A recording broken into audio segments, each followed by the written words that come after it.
I hate baby metal, you know. I hate them. He's a complete fucking egotistical arsehole who won't settle for anything less than the best. The download crowd is just weird, innit? They'd refuse to have Paramore and they'll have Tenacious D.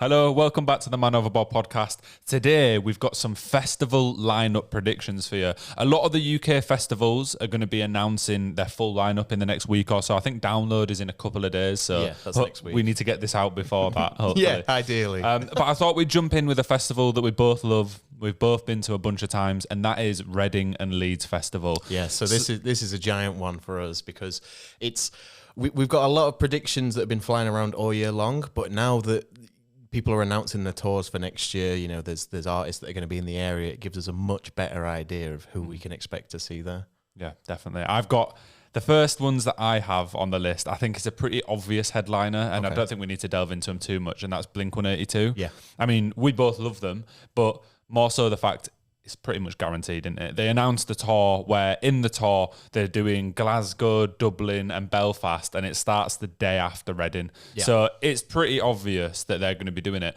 And also call out to the Reading and Leeds Festival admin on TikTok, because yesterday I commented on their TikTok saying, announce Blink-182 and Two Door Cinema Club or else.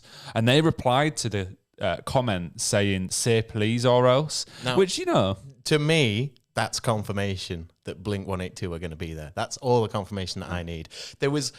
I don't know about Two Door Cinema, but I think it's likely that they'll be there as well. But with Reading and Leeds coming to us and saying, oh, say please, and hitting on that comment, because they deleted it, didn't they? Yeah, they deleted their comment afterwards, which makes me think that they went, oh shit, maybe that makes it a bit too obvious, and also makes me believe that my second headliner prediction for that day anyway, which is Two Door Cinema Club, is also a big shout, because they've done Reading and Leeds a bunch of times in the past, but they've never headlined. They've sub-headlined before, but I think now with the two headliner days, the way that they do it, Two Door are big enough. They've got like 8 million monthly listeners, and I've kind of gone with the angle of they're going to spend a lot of the budget for each day on one act, and then the other act will probably be a little bit smaller. A British band, Festival Republic, have a really good relationship with Two Door, so I could 100% see them being one of the headliners as well. I think with how things have been lining up with previous years as well, we could definitely do with somebody like that being high up on the bill, because these past couple of years have been a bit lackluster in terms of, you know, indie-esque artists. I don't think so. Do you not reckon? Bro, look at this year, the lineup this year. Sam Fender. Yeah, okay, yeah. Foals. Yeah, fairs. Because I think Foals are probably smaller than Two Door now. They were bigger at one point. So that makes me believe that Two Door could easily fill that second headliner spot for sure. But yeah, this year, Sam Fender, Foals, The Killers, 1975, they're all indie bands. I suppose they're into it. Yeah. All right. Okay. It's just fucking Imagine Dragons. That. Yeah. Do you want to jump in with some headliner predictions? I was going to say, so I think a potential shout, it's a bit rogue, but there's a chance, is Paramore. They might be making an appearance somewhere. Well, yeah, because they're doing that tour with Taylor Swift, aren't they? They're doing Eras, yeah. So it's there's possibility that they'll be in the country around the time of festival season, because it's around next summertime that she's touring. So whether they'll stay over here and then do a couple of festivals, whether they'll, I don't know, come back to do a couple of festivals. I also feel like Paramore has released stuff recently and not actually headlined anywhere in the UK for a very long time. And, you know, there's been maybe 2 albums since they last headlined anywhere. So there's a good chance that we'll see them popping around somewhere. Oh, I'd love to see Paramore. The only thing that makes me think it won't be them is the fact they've already got Blink. Yeah. And I don't think that they'll do 2 pop punk bands. Yeah. I think they'll stick to the Paramore, they've managed to stay relevant, and the new album did really well, and they've had a couple more poppy songs in comparison. I was going to say they've moved away from pop punk recently, haven't they? They've kind of gone into this weird. I'm not a huge fan of it, I have to admit, but it's obviously good because it gets listens. Oh, I like going through with it, but it's a different vibe entirely. But I do think it's good because it keeps them relevant. It keeps them getting new fans. You know, they're appealing to different people, new demographics. So there's a chance they could show up, and if not Leeds Fest, somewhere else in the UK. I think. Could they do Download? Probably not. It'd be a bit weird because they had MCR have done Download before and they got bottled. and it's Has the crowd changed a little bit since that point? I mean, the crowd has changed a little bit, but I think it's more so just that a lot of people at Download would be annoyed if a headline slot was taken up by Paramore when it could have been fucking Rammstein, someone else. You know Anyway, what I mean? let's go on to another Reading and Leeds one because we've got Download coming up. Oh yeah. Do you want to go next for another Reading and Leeds, and then I'll do another two? I've got plenty. I've got plenty of options. Go on, you go in with another, and then I'll... Yeah. So Foo Fighters, Rogue Shout, but potential. Yeah. There's high potential for that. They've again been distanced from the UK scene for quite a while now. There's obviously the tragic incidents with the drummer Taylor Hawkins, and so whether they'll come back and then start a new realm of, right, let's hit it again, let's start moving forwards. Well, I don't really know how they're moving forwards now. They did Glastonbury last year, and the only reason...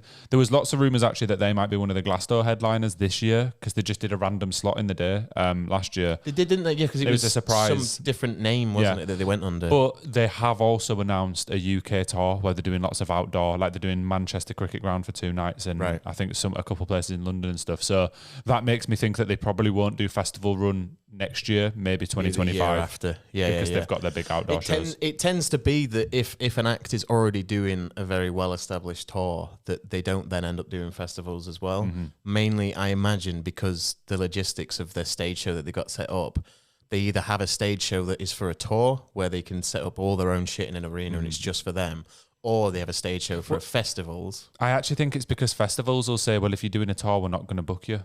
Because why would we? Because your hardcore fans will then just buy tickets for the tour instead of buying tickets for the festival, which we need. Yeah, that's a very good point too. Yeah. So I'll jump in with some more. So we obviously need a female as one of the headliners, and I was trying to think who could that be. And I think one shout is Olivia Rodrigo. Oh, I'd love that. So she just released a second album, which obviously did insane and got another #1, and she's huge. But she has announced a UK tour, but it's an arena tour, and there's not that many dates. She's a big shout, and I'd actually quite like to see her, to be honest. I think she'd be really good. I'd love that. I didn't realise how big she was, you know. Like, I knew she was big, but I went on a Spotify the other day, and she has like 10 songs with over 1 billion streams. It's ridiculous. Yeah. And they're all bangers. Yeah, I can't deny. She's got some bangers. Heartbreak bangers, Olivia Rodrigo. There was... there's one song that I enjoy playing on bass. I can't remember what it's called now. Good for you. Yeah, good for you. Yeah. That is such a banger, and it's obvious that she was kind of riding the coattails of early Paramore in the style and the production and everything that she did on those tracks, and it fucking worked. Which goes to show there's a gap in the market for pop punk, but it's just being marketed as pop. Yeah, Olivia Rodrigo wouldn't be classed as a pop punk artist, but that first album that she released. If there's other bands that are being classed as pop punk, why the fuck is that not pop punk? There's so many bands that I say now are like not far from being pop punk. Mm-hmm. Genuinely, like I've been to so many gigs with some of my friends and said, like, for example, some of the smaller British ones like Pale Waves and The Hunter and stuff, like their most recent albums are pretty much pop punk, and everyone goes, I'm not sure, and then Pale Waves get added to Slam Dunk and The Hunter get added to Slam Dunk, and I'm like, oh yeah, okay, sure. But we'll jump into Slam Dunk later. The next shout for me in terms of a female is Dua Lipa. So she's like very highly likely to do Glasgow as well, which I'm sure we'll mention. But again, I think if she's on that festival radar, she could easily headline, and she's definitely big enough. My only thing is, I think she'd probably cost a lot of the budget.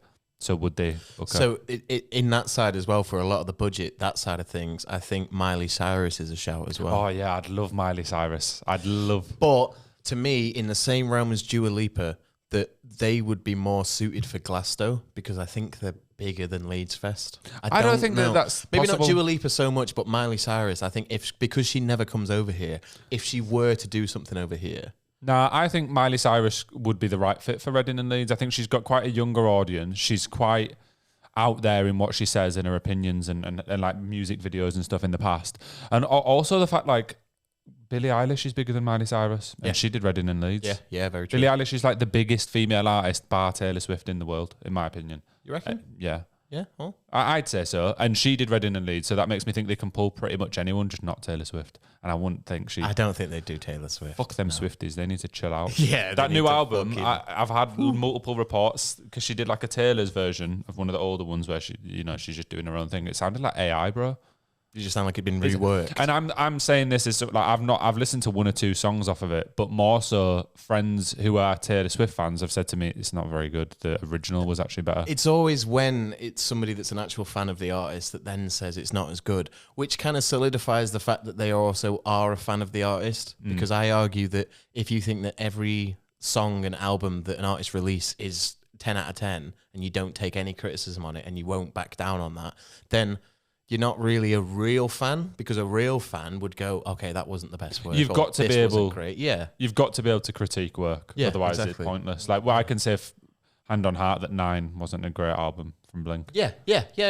And I mean, California had its ups and downs. California had a couple of good tracks, but overall it wasn't their best work either. Exactly. Yeah. Do you want to jump in with some more Reading and Leeds predictions? Yeah, so Miley Cyrus throwing that out there. Kasabian's a shout. Reading Leeds, they played Reading Leeds a fair few times, so it's not out of the question. I think again they'd definitely be on that second headliner slot, but I'd like to see them there. Yeah, I don't think they'd be able to have the capacity to headline anymore. Well, only because I think they still would, but because the lead singer they took the hit. Yeah, that's how. But they're still big enough to sub. Yeah, to sub. Yeah, definitely. Headline, 50 Cent. Potentially. It's a rogue one. But I would like to see, and we've said this before, I'd like to see a big hip-hop artist headline. Well, he did Parklife a couple of years ago, didn't he? Yeah, he did. Yeah. So I can see it being a possibility. And I think we need somebody in that genre to kind of break it up a bit. But then again, we don't know what route that Leeds and Reading are going down in terms of what demographic they're trying to hit. Yeah. So all of our suggestions right now could very well be entirely wrong, because they might be going even harder on the TikTok generation side of things again. See, I think they'll have another UK indie band, and I think that'll either be, and this again is in the second headliner slot, that'll either be the Cortinas or the Wombats. Yeah. Like the Wombats, I feel like the Cortinas, for some reason, have more of a festival presence, and people seem to request them a little bit more than the Wombats, although they're way smaller. I much prefer the Wombats and would prefer them, because I feel like Cortinas have like 4 or 5 good songs, whereas for me, the Wombats are one of the most consistent indie bands ever. Every album has like 4 or 5 good songs on. Cortinas. And they kind of carry the sound as well, Wombats. They've always been, if you hear a Wombat song, you go, oh, I think that's probably the Wombats. You can just tell from the default. I have to admit, the show at Millennium Square wasn't the greatest. I'd argue that it's Millennium Square that's the problem and not the artist. Yeah, I had highs and lows with the Wombats this summer, because I seen them at Millennium Square and it was raining and it was shit and it was cramped and the crowd wasn't that great. The set out of it's really poor as well. It feels like you're in somebody's back garden watching a show. It doesn't feel There's no legit. big stage or anything, is there? No. But then I seen them at Truck Festival a couple months later and it was amazing. Atmosphere in the crowd was banging, sunny day, cider in hand. The Wombats were they were unbelievable there. So, I feel like that kind of atmosphere is perfect for the Wombats as well, because their music. And that's what it'd be at Leeds. Day music. Yeah. And it's like the perfect audience as well. If the younger people know them and like them because they've stayed relevant, but then they'll also pull in a bit more of that older crowd I think they're going for. So I could definitely see them being one of them. Yeah. I mean, here's a rogue one, somebody that I don't ever listen to, but somebody who's been doing the rounds recently and is also an industry plant of sorts from what I've been reading and hearing, and that's the Kid Laroi. Wow, yeah, I didn't consider him at all. No. But he's one of those artists that just seems to appear on every lineup ever. But I couldn't tell you. I don't know anybody personally that listens to him, or I don't know any fans of his. All I know of his is collaborations. Yeah, true. Which I think is how he popped off. Was it like Juice WRLD and Justin Bieber and those ones. Yeah. So and there's a lot of talk about him being an industry plant, and he's got all these connections, and he just came out of nowhere. But he is somebody that I could see higher up on the Leeds Fest. I don't know if he'd quite headline. No, not headline. Just on the bill. Yeah, just on the bill. I had a similar thought of someone who, up till about 6 months ago, they were banned from entering the UK, who I think could be on the lineup, and maybe as a second headliner, but probably just underneath. No, Dominic Fike. Oh, no. I could Dominic Fike, he did a really good set at Coachella last year. He pulls big crowds. He's got like a very young audience. I feel like a lot of young people love him. He was in that Euphoria TV show as well. That would be big. Yeah. So he's got like 17 million monthly listeners. I'd love to see him at Reading and Leeds. I seen him in Manchester a couple months ago in his first UK show ever. And he was really good. Yeah, he was a good performer. He had a banging song with Weezer as well on his new album. He did a song with Weezer. So yeah, I'd love to see him. I like it when artists collaborate with an entire band. No. You know, when it's a sole artist that collaborates with a full band, rather than it just being, you know, Brendan from Panic, rather than the whole of Panic, that kind of thing. I do enjoy that. One of the ones I was going to shout out was Green Day, but there's a little caveat on that, isn't there? Where they are now going to be solely doing the Isle of Wight, aren't they? Well, they're solely doing the Isle of Wight as a festival date. In terms of touring, they're still doing a UK tour around it. Yeah. Again, I would have loved to have seen Green Day on the lineup, but that's why I was doubtful of Paramore. I think if they've got Blink booked, that's their American if Blink's pop got it, then nobody else is going to appear that we could think of in that genre. Yeah. So there's no point even considering it. Well, actually, I disagree with that one. So I'm onto my like last day now. Yeah. I've got loads of like ones written down here, but I think we could see Youngblood or Machine Gun Kelly headlining Reading and Leeds next year. No, not headlining. Not MGK. I don't think MGK could. I think Youngblood would, with being a UK artist. And you don't think MGK could? No, I think he could. I don't think he should. Hear me out. Do you know, MGK, the both times I've seen him live, he's actually been really good. That's great, but he's shit. But no, you can't. Have you ever seen him? Huh? Have you ever seen him? I've seen videos of him. Oh, wow. He's actually quite good live. I'd take him, maybe not. Oh, wow. Maybe not as a main headliner, but I'd definitely take him second headliner. I bet you'd fucking take him. You homophobe. You disgust me. But anyway, apart from them two, my other two shouts for a last day headliner is I think we could see another like slightly older demographic band, and I'm either going with Muse. I think they could definitely be a shout. They've been doing festivals and stuff, and they've done their UK tour, and they've done Reading and Leeds loads of times. Great live band, fantastic. Unbelievable live band, fantastic. Or one that I think is more likely to do Download, but they have meant to have done Reading and Leeds a few years ago and never did, and that's Queens of the Stone Age. Queens of the Stone Age. Bing, bing, bing. That's what I was about to say next as well, yeah. So, Queens of the Stone Age, so I'm going to completely counter what you just said. Both Queen of the Stone Age and Muse, I would argue, are more likely to be at Download next year than they are for Reading and Leeds. Purely because Muse has gone down a bit of a weird, heavy route with their last album, It was so bad. It wasn't. It wasn't terrible. The last album was bad. It wasn't terrible. It just wasn't Muse. It was very different to what they'd done in the past. It was a lot heavier. I really enjoyed it. I'm a massive Muse fan anyway. I'm a big Muse fan, but I just didn't think it was an enjoyable album. No, fair enough. But with them going down that route, I think that they'd want to play heavier festivals. I don't think they'd want to do Reading and Leeds. But then they did that Rock Worcher that I went to last year, and there wasn't any heavy bands apart from, they were probably the heaviest. The other headliners were like Chili Peppers. No, I get that. I mean, just in terms of UK festivals. Like, I don't know. I think they could do it. I just personally think there's more chance that they'll do Download than to do that. But we'll get onto that because there's other options for that. One other rogue one just throw out there. I don't think they'll headline. Maybe second stage headline potentially, the second one, and that's Maneskin. Well, they just got announced as one of the headliners for Rock am Ring in Germany. Yes, they did. That's the reason which surprised why me. I'm on that route. They've fallen out with Reading and Leeds though. Oh.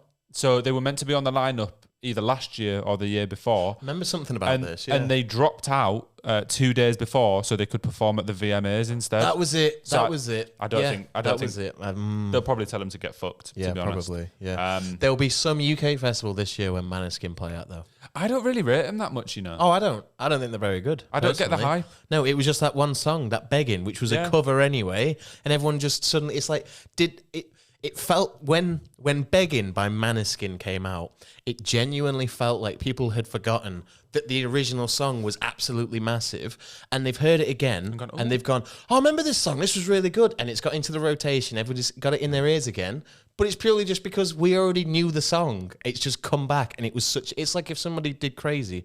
Somebody did a cover of, if Maneskin did a cover of Crazy, everyone would go, wow, this is such a this is fucking amazing, but it's only because so much time has passed and the covers come out. So I genuinely think Maneskin's popularity rides on the coattails of that cover. That's what popped them off. And I personally haven't really heard anything by them that interests me. It does nothing for me. Nor for the size that they are to either, was it sub-headline or is it headline second stage at Rock Am? Headline main stage. Is it? How? It Dunno. doesn't make sense. I've got a friend in Belgium, though, who says apparently Maneskin are like... In Europe, in mainland Europe, they're fucking massive. I don't But get then over here, it's just... But in the same way, he always questions why Biffy Clyro headline festivals over here.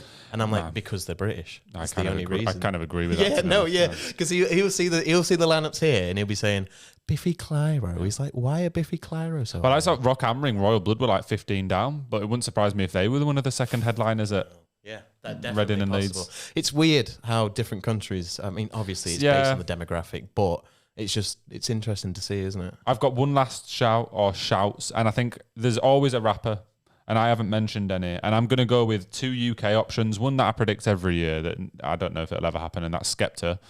I'd love it. But he's been doing more electronic music recently. It's called like Mas Tiempo or something. He's created like an electronic. It's him and Jammer. Yeah, I think. Yeah. So I couldn't see that. So my other option is we've had Dave in recent years. We've had Stormzy in recent years. So the only UK rapper I think that they would class as big enough to do it is J Hus. Oh, that's a shout. He's recently come back. He's done Reading and Leeds before, but didn't headline. Are you suggesting headlining? Second stage. Yeah. Okay. So I see it as here's my full Reading and Leeds 2024 prediction. I'm going Blink, Two Door Cinema Club. The next day, I'm going to go Olivia Rodrigo, Cortinas. The next day, I'm going to go... Oh, who do I pick out of them? I'm going to go Machine Gun Kelly and J Hus. I feel like that day's too shit. I just don't see it. I just don't see MGK headlining. Is he that popular over here? He sold more tickets at Leeds Arena than Kendrick Lamar did. And Kendrick did Glasgow. I hate it. I don't want to ever admit that there's a possibility that that's the case, but there's definitely a possibility. Big. I know. And I know. The 1975 are big as well. I fucking hate it. I think if Machine Gun Kelly got asked now, he wouldn't do it unless he was headlining. I think he wants. Oh, he's mentioned before that he wants to headline Reading and Leeds. Because he's a complete fucking egotistical arsehole who won't settle for anything less than the best. But he did do one really good pop punk album. They did one subpar pop punk album, which was carried by the producer, who just so happens to be in the best pop punk band in the world. It was a good album. It had some good songs. I really enjoyed it. I don't get the hate. The whole of the pop punk scene's carried by one fucking man, and his name's Travis Cuntin Barker. I mean, that is true. And then I want to roll off some smaller acts that I think will be there or are likely to be there. First off, the Vaccines. They've just announced a new album and Academy tour in the UK, but it wouldn't surprise me if they pair that with a few festival dates. Second off, a man who's just released another album and I think he's really good and could easily fill like a second stage or third stage headliner, and that's Kevin Abstract. Oh, yeah, because he's gone on his own hype again now, hasn't he? Yeah, so he's just released some more solo work. I think fits the demographic of Leeds Fest. Really good artist. Next, I'm going to go Mike Shinoda. Because Linkin Park have released some unreleased songs recently, and Shinoda's just released another solo song. He's done Leeds Fest before. He did some Linkin Park work. I think they'd happily have him back. He's a big enough name, and he could main stage earlier in the day. Easily. Next, I've got Soft Play. They did a secret set last year, but that usually means that they've got a good relationship with the festival, and I could see them easily being added. Soft Play, it seems like now that they're back in action, it was like when they were slaves before they went out of action. They were just at every festival. They just play anything. They played Ren Leeds last year, didn't they? Mm-hmm. Well, this year technically. And they just pop up anywhere. They could pop up at Download. They could pop up at Glasgow. They could pop up at genuinely any festival they'd fit in at, I think. And then next is an artist that I'd really like to see. I've seen them at Parklife this year, but they've not done Reading and Leeds for a few years, but are regularly in the UK, and that's Nas. Ooh. I think he could be a second stage headliner or main stage up there. He fucking came with Illmatic. Jesus Christ. I'd love to see Nas there. So, yeah, they're my predictions. That's good. I like it. Bang, bang, bang. Have you got any? I don't have day breakdown predictions. Those were just my predictions. Yeah, no, that's fine. We just went it doesn't through. have to be. Yeah, doesn't have to be. Got your days. Should we move on to Download, a festival that's more in your realm of music? Yeah. So I've got some big hitters that I think are very likely to show up, and if they don't, I'll be upset. So one of the main ones that I think is going to show up is Rammstein. They ended their massive tour with their insane fucking stage setup. That stage setup. It's crazy. The pyro, they have to alert airplanes and helicopters that they're going to have pyro that shoots out of the stadium. Like, it's fucking insane. They've ended that now, so they're not doing that anymore. And they are, they're going to be touring, but not with their stage, if you know what I mean. Yeah, They're going to be just doing a lot of touring. festivals. There's going to be lots of different ones. And I think that Download is definitely a big shout that we could potentially Well, that's see really, Rammstein. unless they were doing stadium shows, that's really all they could do in the UK. Yeah. Another one is, I'm really hoping for this, even though I've got tickets to see them anyway, Tenacious D. Oh, yeah, I'd love that. I can see them headlining Download potentially. It's so strange. The Download crowd is just weird, innit? They'd refuse to have Paramore and they'll have Tenacious D. Yeah, but... Tenacious D are less heavy than Paramore. No. Yeah. No. Are we doing this again? Bro, I'm not hearing it. Are we doing this again? I'm not hearing You it. need to stop commenting on shit you know nothing about. I do know about, bro, if you listen to some Tenacious D, it's not the general Download music. What do you mean? It's not heavy at all. Yes, it is. There's fucking ripping guitar solos and all sorts. Yeah, but it's like in it's like a joke. It's like a joke guitar. a joke guitar. Yeah, The it's not lyrics are real. jokey. Yeah, that's and what I also the mean. lyrics kind of sell themselves to that crowd as well. All right, I'm just gonna give up. Like double teaming people, fucking stuff like that. All sorts of random ass shit. I'm not hearing Death it. Star. I'd There's a like song them to about be the there. Death Star. I'd like them to be there, They'd but it'd be definitely weird. there. Why would that be weird? Anyway, move on. They've done it before. That's the roguest shout I've ever heard. Tenacious D couldn't do Download. Do you know who So hang on, for clarity. Paramore, in your head, would be more likely to do Download than Tenacious D. No. Okay. I'm saying in my head, Paramore would make more sense doing Download than Tenacious D, but I know the Download crowd would prefer Tenacious D. Okay. Yeah. Okay. But that's weird to me. It's a strange enough. combination. Fair enough. Let That's me fair just give my two predictions because I've only got two headliner predictions for Download. Yep. One of them is Queens of the Stone Age, which I think is an obvious They're big gonna win. be in there. Yeah. Or even they might not even headline actually. They might be just under. But I think could, second stage. yeah, I could see them being there. And then the other one is Avenged Sevenfold because I know that they're doing Rock Am Ring and they've been waiting a while for Download, haven't they? So the rumored headliners for Download are currently Avenged Sevenfold. No, Iron Maiden on the Friday, Rammstein Saturday, Avenged Sevenfold Sunday, which plays into both of our predictions here. It almost seems set in stone that it's going to be those. Maiden, I'm not hyped about them. I was once the first time I saw them, and now it's just an old man running around on stage. Back in my day, I used to love Iron Maiden. With these kind of artists, it's like Black Sabbath. I know they don't do anything more, but like Ozzy still very rarely comes out on the stage and does all that bollocks. And you just think, let him stop. I know they enjoy doing it, but it gets to the point where you think... It's like when you're watching Ric Flair drive a wrestling match. Yeah, and it's like people are paid to come and see this, and it's some fucking geriatric rolling around on the stage. Like, I don't need it. Parkway Drive, their Rock Am Ring, they've been announced at a couple of places. They would fit right in at Download. They've done it before. Could see them being there, definitely. One of your favourite bands, Baby Metal. I've got them on my smaller acts. Yeah, I'm not surprised. Yeah, man. And... I hate Baby Metal, you know. I hate them. Why? It's just fucking... What's wrong with them? It's a band that... It's like girls that are purposely looking 14 dancing around on stage. What's wrong with that? I'm sure lots Weird. of middle-aged men enjoy that. Oh.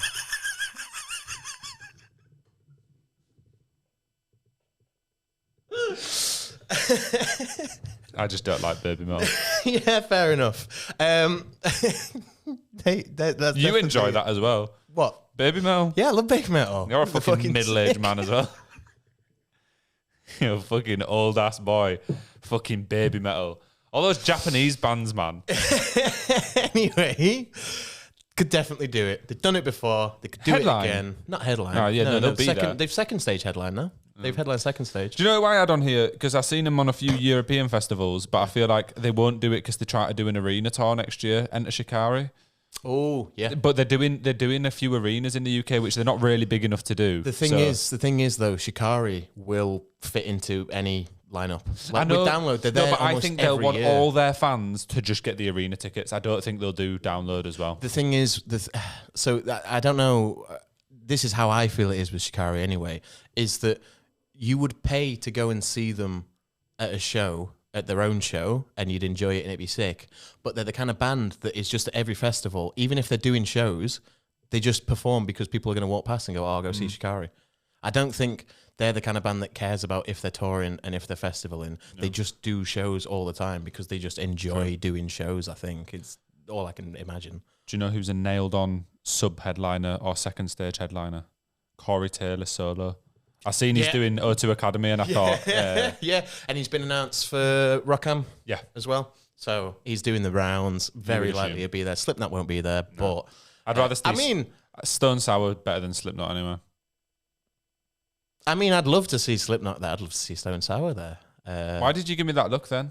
It's not true. It is. Stone Sour are a better band than Slipknot. Looking at you through the glass. Yeah. Versus people equal shit. People equal shit. Come on. This is why Stone Sour are better. Okay. Body Count. Ice-T's band. Do you know Body Count? Nah, but true. They're fucking amazing, and because it's fronted by Ice-T, who just oozes fucking personality, it's a fucking amazing show because it's a metal show fronted by an old school fucking hip hop rapper who is it's such a good blend, and the fact that they've been a band for fucking years, like ages, just shows that he loves that kind of music. It's just cool, and I think they'll be there. Green Day was on my list, but it's not going to happen. Not going to happen. Queens at Stone Age, you spoke about. Maneskin. They've got a chance to play at Download as well. I hate the fact that they do, but there's a likelihood they'll come over. I think it's more likely they'll be at Leeds Fest than Download, personally. Would you rather see Maneskin or Machine Gun Kelly? Maneskin. You need to actually grow up. Well, no, I just would. I just don't like MGK. I think it's his voice. Anyway, continue. And Corey Taylor. That's my last shout for Download. Yeah, to be honest, there's a lot of bands that I have in my head that I think are going to be at Download, but it's way too fucking vague that I'm not even going to bother going in. Yeah, the ones that are lower down that you know are going to be in the vicinity, but I just think... Would you prefer, so based on the rumoured headliners that are pretty nailed on then, do you think that that's a better selection than this year's Download, which was for a big anniversary as well? Because apparently those two headline Metallica slots didn't go that well. No, of course they didn't. It was fucking shit. I would say that, yeah, easily. The suggested headliners that we're going to get in 2024, if it is those three... Maiden, Rammstein, and Avenged, infinitely better than two fucking Metallica sets. Well, let's pray Download. They always have one headliner that's Metallica or Maiden or Slipknot and I don't mind seeing it. In fact, Slipknot I haven't got a problem with, but they tend to just repeat the artists more frequently than other festivals. And I do think because it's such a genre-defined festival, they've only got a set amount of bands that can headline it. You know, they've probably got a pick of 20 to 30 total in the world that could headline that festival. So they're going to end up with repeat people. Yeah, it's going to happen, isn't it? Well, let's hope Download don't fuck it up this year. Fingers crossed. Yeah. So let's move on to... Oh, no, real quick. Something to address that really pisses me off. Do you know what Download 2024 is? What? It's Download 21. Yeah, that is weird. That's what they're calling it because they called the 20th anniversary 20 in the year 2022, which is 2 years after when Download 2020 would have been, right? But... at this point, everyone called it Download 2015, Download 2016. Now it's Download 20, which was in 22. Can't they just go back to the year? Exactly. Just call it 20, and now it's 2024. Like, why are they calling this one 21? It's like when fucking Nintendo released the Wii U. It's got nothing to do with the Wii. Why the fuck? It's got nothing to do with you either. Let's move on. Anyway, let's move on to predicting what is probably the biggest festival in the world, and that is Glastonbury.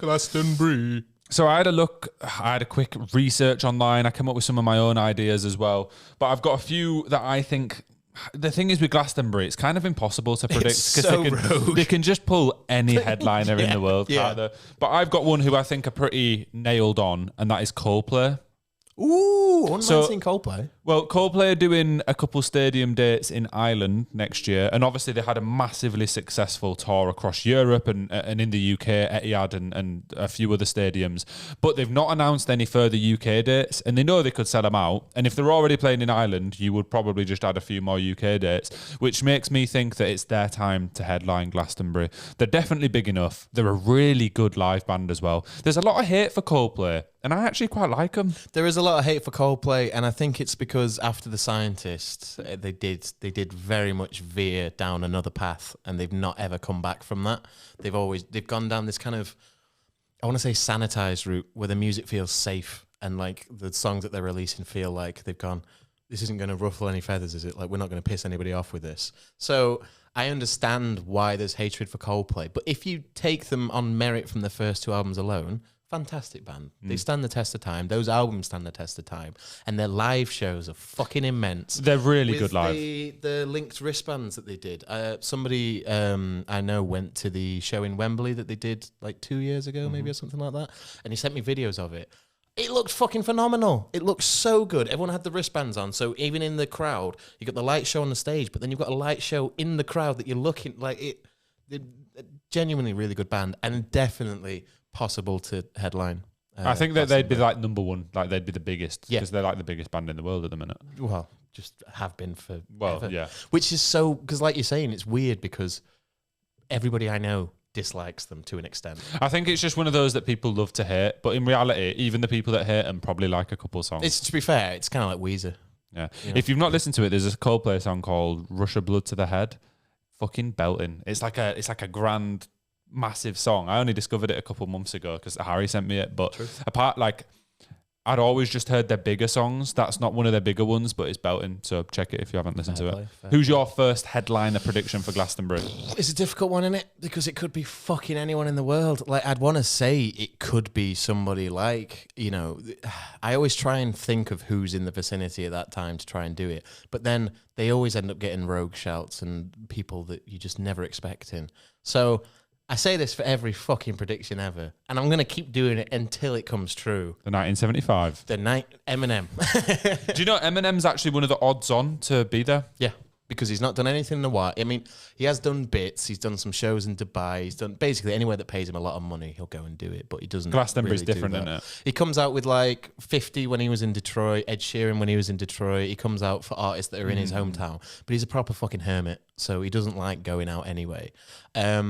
But I think now is about the time when, if he does do Glasgow, if he does any UK festival, I think he'll do 2 or 3 shows around it as well. I think he'll do like Manchester, London, and Glasgow or something. I don't think he'd ever do the kind of granulated tour that we I don't see think of like no artist, 7 UK dates. No It's not artist kind does of that shit. though, bro. No. No artist headlines Glastonbury and adds other dates. No, You no. just do Glastonbury. Yeah, I know, but It's the biggest festival in the world. It's just me holding out. hope. You're hoping that Yeah. he does that and other And dates. I mean, the good thing about Glastonbury as well is that whilst tickets are nigh on impossible to get, it's televised. So everybody wins. When it's a good lineup, you don't have to go, oh, I wish I could be there. Because you can fucking watch it I anyway. actually watched a lot of it last year. Yeah, was it Kenny last year? No, that was the year before. Year before, yeah. Like last year, I watched the Foo Fighters set. I watched the Arctic Monkeys set, which was It was, dross. that was. I dead. watched the Queens of the Stone Age set instead of Elton John. Yeah, well, I mean, I don't blame you. Yeah. who the fuck But would? yeah, no. If they have a good lineup, I'll generally tune into it, and I'd love Eminem to be there. be I mean, he fucking could insane. do Reading and Leeds as well. There's no. He could. He's done it before. He did done it it- 2017. Done a headline twice or 3 times. 14 and 2017 or something. So he's got a like that. good. He's, There's I pray. Festival Republic, please. do you know who my second shout for Glastonbury is? And I think so. This is an artist who did a massive UK tour earlier this year, but then hasn't done any further or announced any further dates since then. And it is one of the biggest female artists in the world in Beyonce. Beyonce. Yeah. Ooh, So that's she did a a shout. huge tour where she did the Tottenham Stadium and a few days in Sunderland and a couple of others around the UK. And obviously Glastonbury, they'll need a female headliner. Beyonce is one of the biggest artists in the world. I think she'd definitely do it. Jay-Z's done it before. Damn it. What? Just ruined my fucking next shout. So I think there's no reason that Beyonce couldn't be one of the headliners for Glastonbury. She puts on a great show, has a huge fan base and a very varied fan base, which is what Glastonbury need because it's a whole bunch of different people that go. So yeah, Beyonce. And also, I can imagine a stage show would be phenomenal. Yeah, it'd be really because her backup dancers are just fucking something else. So the She's got it, choreography, hasn't she? but yeah. And for the size of the artist, she fits it as well. She's exactly what they'd be looking for that size. I mean, I was going to go with Jay-Z. As soon as you said Beyonce, I was like, okay, yeah, you're going down that route. I just, like you were saying about Reading and Leeds, I think there needs to be some kind of large rapper present. And whether that be Eminem. There wasn't whether at that be Glastonbury last year, Jay-Z. though. No, I know. That's my point. So do you know, I'm going to go in with another one straight away, who I think they might get.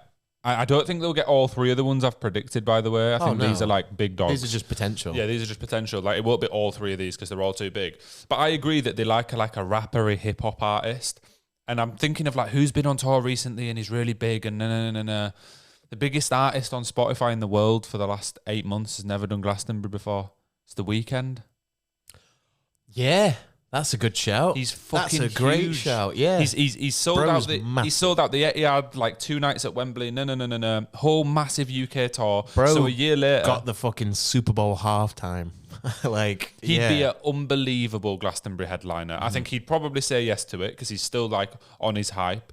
And he said that he's soon going to stop being The Weeknd. Like he's going to turn into a different. Yeah. So imagine if the last ever thing he did was headline Glastonbury under that name. Because he's doing that weird thing where he starts to wrap his face in bandages again, isn't he? And then he came out. Do you not remember when he did that? Yeah, and then like And he came out and it was all fake and he had all this prosthetics on.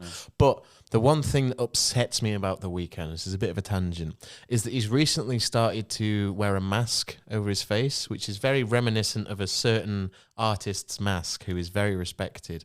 And he's actively said that it's an homage to MF Doom, this metal mask that he's wearing. The only thing that upsets me is that The Weeknd is infinitely bigger than MF Doom. If he keeps going down this route of wearing this mask and using it as his symbolism and all that, at what point does the mask then become The Weeknd's? But the fact that he mentioned that it's kind of homage to MF Doom would have got him more fans instantly. Oh, potentially, yeah. Definitely. Yeah. But, I mean, just in the long run, I don't like the fact that if he were to keep on with this mask, that he would eventually become...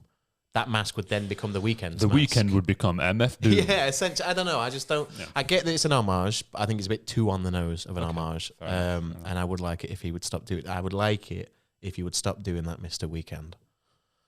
Just addressing Mr. Weeknd. I've got something to address, actually. And this one really triggered me. So before this episode, for some reason... Tim came with a pint can of Stella. What the fuck? Where's right. it? Oh, okay. All right. So it's very rare that Tim drinks Stella anyway. It's very rare that Tim drinks anything. And then he went in the kitchen and decided to pour his Stella out into a Guinness pint glass. Oh, I'm sorry. Right. So let's just roll this back. Whose kitchen is it? Mine. Whose selection of glasses is it? There's many glasses to choose from, and you stole. I'm taking it. You're not taking it with you. And you chose a Guinness pint glass. It was the only one in there, bro. That's offensive to both beers in their own right. Which cupboard in there has pint glasses in? Loads, mate. Not the bottom straight as you go in?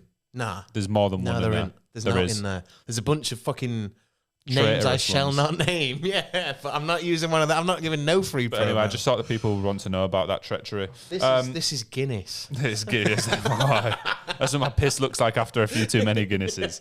Have you got any more Glastonbury shouts? No, you didn't come with Glastonbury shouts, did you, you lame-ass guy? I've got... What the fuck? Jesus. Dua Lipa, obviously I mentioned her for Leeds Fest. I think she's probably big enough for Glastonbury. One in a more legendary slot who I think could do it and would definitely be a headliner is Madonna. Yeah. Madonna's a big shout for a headliner. I hate her, but... She's not really toured. I've not seen a Madonna show in the UK for years. Yeah, because she's probably banned for sexual assault, the fucking freak. Well, hopefully she doesn't do that in a stage that thing show. With Drake, where she kissed him on the stage and he didn't, and you can see he's going, fucking don't do that. No. And she fully kissed him and he's like, yeah, like she's a fucking weird person. Well, anyway, another one. And I think that this could be a shout for a headliner that most people wouldn't expect. They had Stormzy a couple of years ago who put on a great show and was unbelievable and everyone loved it. Dave. He did Reading and Leeds not last year, the year before. He's not really done out since then. Mm-hmm. So why couldn't he headline Glastonbury? There's no reason. Potential. And then a band who just beat Blink-182 to the number one in the UK, Blink came second, the Rolling Stones. I hope they don't. They've just released a new album. They're definitely a big enough name to do it. I know. And they're trying to get on that hype train as well. They did a limited edition football shirt with Barcelona, UK number one album, could be them. And my last shout, again, another band who did a huge stadium tour this year in the UK, made a recent comeback, and that is Blur. Blur are big enough to do it. I think Blur would be big enough to do it. If not headline. They've headlined before. Sub-headline, potentially. Yeah, I could see them at Glasgow. Yeah, I could see them at Glasgow. Boom, boom, boom, That's boom, a boom. definite one. So, prediction time over, baby. Prediction time over. Do you want to do a little quick natter about some lackluster and also some opposite of lackluster lineups that we've seen so far? Because we have had a few announcements. One of the main ones, I think the closest to home for us would be Slam Dunk. Mm-hmm. Now, the Slam Dunk lineup that's been released, the word lackluster is too lackluster to apply to this lineup. Yeah, like, what were they thinking? I have no idea.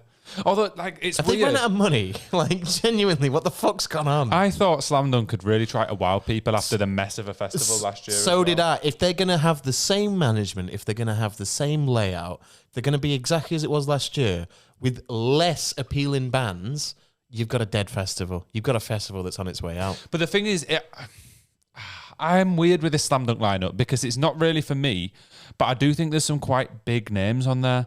The thing is, I have a lot of friends who are in the alternative scene, and you know they all like different manners of music, whether it be from Bad Omens and that kind of stuff, or up to stuff like You Me at 6, those kind of things. Yeah. And I haven't heard a single person out of all the people that I know that listen to those genres go, "Oh, that's a good lineup." All of them have said, "Oh, there's one or two artists I'd see, but not." It's like they've not appealed to anyone. They've managed to get artists that don't massively appeal to everybody. You know what I mean? It's just very, I don't know. It is weird. I like a lot of the smaller acts on there though. Like my pop punky brain, like there's Water Parks are on the lineup. Water Parks, yeah. I really like them. Yeah. I know they're like whiny pop punk, but I just love them as a band. Pale Waves, to be honest, I like them, but they're not that great live. But it's cool to see a traditional indie British band that have turned a bit more pop punk. They're supporting All Time Low in America, and then they've been added to Slam Dunk as well. It's just the headliners don't really do anything for me. All American Rejects are quite a big name. To be honest, I'm surprised that they accepted being under You Me at 6 because they're massive in comparison. Yeah. I would argue that All American Rejects would be a better headliner than You Me at 6. Well, no, I would. But I think that they both will be classed as headliners. I think it might be because UK again. Yeah. But I like You Me at 6. And do you know what? I don't hate them. No, I've had some good memories seeing them. One of the first ever gigs I went to off my own accord was going to see You Me at 6 when I was about 16 at O2 Academy in Leeds. This is a good story, this one. And I was trying to sneak in a plastic bottle full of whiskey and I had 3 joints in a backy box that I was going to just take Remember in backy anyway. Tins? Yeah, but it was just like an Amber Leaf 3-in-1 box. Yeah. But then I went to the gig and they picked me to search me. They made me take my shoes off and everything. And they went, "What's in the backy box?" And I was like, shit. And there was backy in there as well as the 3 joints. So I just took out the pouch and went, "No, mate, just backy." And then never looked in the box. Oh, nah. But they found my grinder and everything. How old were you? 16. I didn't know what I was doing. Your heart were racing. But I was shitting myself. I'm going to jail. So they found my grinder and everything. And they were like, "Oh, well, you need to get rid of this so you're not coming in." And I was like, "Oh, they've not found out else. Thank you. Thank the Lord." So we went round the corner. We hid the grinder and smoked one of the zoots, hid the grinder and the other zoots and our booze behind a bin. And then we got into You Me at 6 at O2 Academy and my friend pulled Whitey and started throwing up in the crowd. And then had to go sit in the smoking area, like rocking backwards and forwards. So I feel like that was the epitome of a You Me at 6 experience. Do you know what I mean? Yeah, Whitey. That's how good You Me at 6 are. No, more because it was like 16 pop punk. Edgy, a bit fucking, cool kid. Yeah, angsty. Yeah. Ooh, fuck the system. Oh, I'm going to smoke a zoot and throw up. But I didn't actually throw up. I survived somehow. Isn't it? That's surprising for you. I never throw up. No, not for throwing up, but for being all right. Zooted. Oh, yeah. If I went to see You Me at 6 and smoked a zoot now, I think I'd actually have a heart attack. You'd genuinely fucking You'd be die. stood at the front at barrier going, "Stop the show, please. Let me out." That'd be bad. So, yeah, All American Rejects, I was happy to see them on there because you don't see them around. And I feel like Slam Dunk is the place where you see these smaller but big artists appear. But I was really upset with the majority of the lineup. There's a couple of artists in there that I liked. Goldfinger there, as per. They're always fucking about. It's either Real Big Fish or Goldfinger. Them ska bands are fucking boring, man. I love them. I think they're so fun. I'd like to take you to a ska show. I went to O2 Academy to watch Real Big Fish and Less Than Jake at a joint gig. Do you not enjoy it? It was all right. It's not. It's fun though, isn't it? It was just all right. It's a different They vibe. had Anti-Flag as the support act as well. I know. I'm so fucking angsty about that. I remember you telling me about that. That's weird. Dickhead. Then there's I Prevail. Yeah, they're all right. Our Friends in a Funeral. What do you mean no? I said I don't know them. What do you mean? Our Friends in a Funeral? Who the fuck is that? Our Friends who had a funeral. Oh, bro, I thought you were going. I didn't have a clue. All right, yeah, they're all right. I was like, our friends. I thought you were being really fucking brutal. This No. This has to go here. Yeah, No, I didn't know who you was. You said our friends in a few. I was like, what? What you on about? It's because she said our friends, and then there was a break, as if that was its own thing. Anyway, who's next? Asking Alexandria, them being there is bizarre to me personally, which means that they'll probably be at download as well. No, so they had a thing where the vocalist left. He went to do his own shit. They got a guy, right, get this. The person they got to replace the vocalist was a guy who uploaded vocal covers of Asking Alexandria to YouTube, and they found him because he was so good. They were like, do you want to come and be the vocalist? Turns out he was a complete knobhead, kept stealing money, fucking mismanaging funds, got really egotistical because, of course, you just thrown them to the front of their favourite band. They're going to turn into a cunt.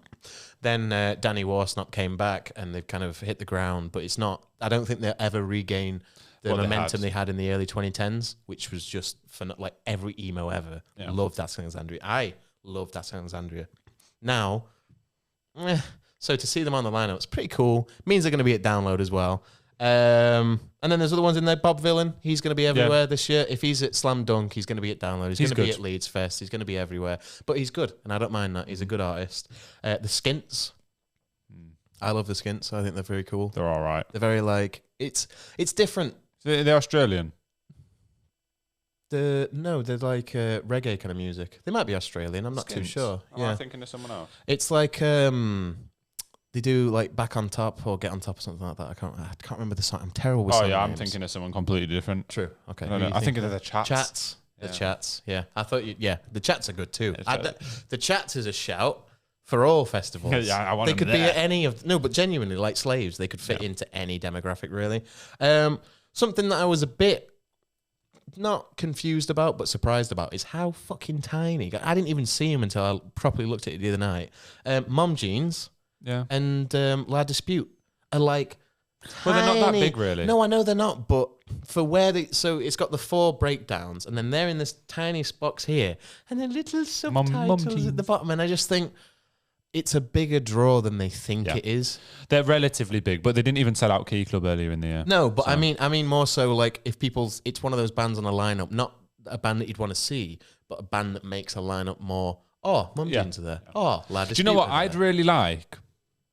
I'd like just like a day festival in the UK where it's a lot of those Midwest emo bands. Like for me, you could just have a day festival where it's like Movements, Citizen, Mom Jeans, Front Bottoms, The Story So Far, and Front Bottoms. And that'd be banging. I'd pay a lot of money to go to that because they all do their own tours. But I feel like if they were together for a day, I think they used to do that a lot more, but they've all kind of grown now. The Story So Far, I think, are great. They didn't really suit the arena setup, but I think in a small, like in their own sized venue, they'd be fantastic. Well, when we saw them, because they supported Blink, didn't they? Mm-hmm. When we saw them in Manchester Arena, they themselves and we could tell one of the biggest shows they've ever done, and he didn't seem like he felt super comfortable with it. Yeah. It felt like he was kind of...